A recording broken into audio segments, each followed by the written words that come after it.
ဣဂရမာတုပါတာရဖြတ်တတ်မှာမြတ်စွာဘုရားကညနေ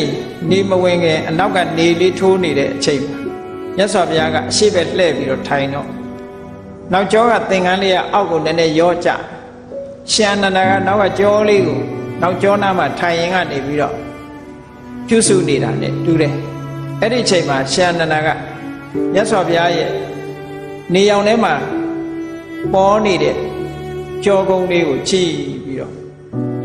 အသက်အရွယ်က80လောက်ရှိသွားပြီလေအဲ့ဒီအချိန်မှာရှင်အနန္ဒာလည်းအသက်80ပြောမယ်ဆိုလို့ရှိရင်ဘုန်းကြီးအိုကြီးနှစ်ပါးလို့ပြောလို့ရတာပေါ့နော်အဲ့ဒီလေးမှာ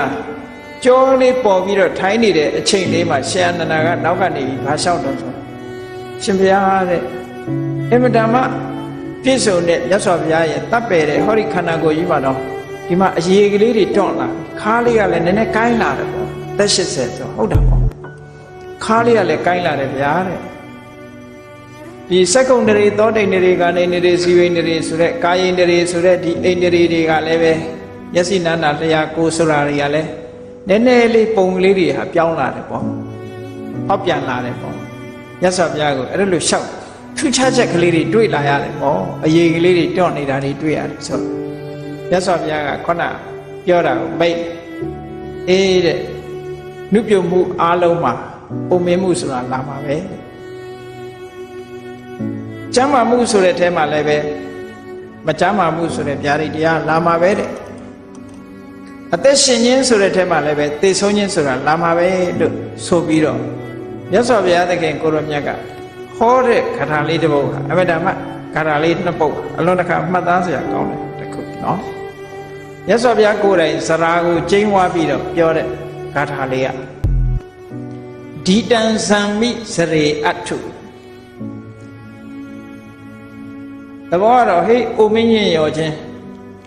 မင်းဟာအလွန်ယွန်စရာကောင်းတယ်ဒီတံဇံမိစရေဆိုတာသိရုပ်မှတဲ့အိုခြင်းတရားတဲ့မြတ်စွာဘုရားသိရုပ်မှလာတဲ့အိုခြင်းတရားမင်းဟာအလွန်ယွန်စရာကောင်းတာပဲဒုဗ္ဗန္နကရဏီစတိလူကိုရုပ်ပြည့်စင်းမြဲဖြစ်အောင်လှုပ်တတ်တဲ့ဇရာတရားတာဝမနောရမံဗိမံဇရာယအဘိမတ္တိဒါလောက်လှပချောမောတပ်ပယ်တဲ့ရုပ်ခန္ဓာကိုယ်ကြီးဘုရားလောင်းရုပ်ခန္ဓာကိုယ်ဆိုတာပါရမီဖြည့်ထားလို့သူများတွေနဲ့မတူဘူးဘာပုရိသလက္ခဏာ32ဖြာနဲ့ပြည့်စုံတဲ့ရုပ်ခန္ဓာကိုယ်ကြီးအဲ့ဒါလောက်ဘယ်ဘက်ကနေကြည့်အပြည့်နာစာရှာလို့မရတဲ့လူပြုံနေတဲ့အချိန်မှာဆိုဘယ်ဘက်ကကြည့်အလုံးကိုတပ်ပယ်လာတဲ့ရုပ်ခန္ဓာကိုယ်ကြီးကိုအခုလိုရုပ်ပြည့်စင်ပြည့်ဖြစ်အောင်လှုပ်သွားတာဇရာတရားရဲ့နှောမှုနှိမ့်ဆက်မှုပဲလို့ဇရာတရားကိုကျိန်းဝန်းပြီးမြတ်စွာဘုရားပြောနောက်ကြတော့ဘုရားကပြောတော့ဆိုယောပိဝတ္တတတံစီဝေသောပိမစ္ဆုပရာယနောအသက်တရားရှိတဲ့လူလဲနောက်ဆုံးသိရတာပါပဲသာဝရအသက်ရှင်တဲ့ပုဂ္ဂိုလ်ဆိုတာမရှိပါဘူးနကိဉ္စီပရိဝေစေတိတဗ္ဗမေဝဘိမတ္တတိသိခြင်းတရားဆိုတာဘယ်သူမှခြံထားမှာမဟုတ်ဘူးတဲ့သိခြင်းတရားဆိုတာဘယ်သူမှခြံထားဘူးအလုံးကိုပဲလွှမ်းမိုးသွားမှာဖြစ်တယ်ဟောရှင်အနန္ဒာနဲ့ညီနောင်နှစ်ပါးဥမင်းရင်ရောချင်းအသက်80အရွယ်မှာ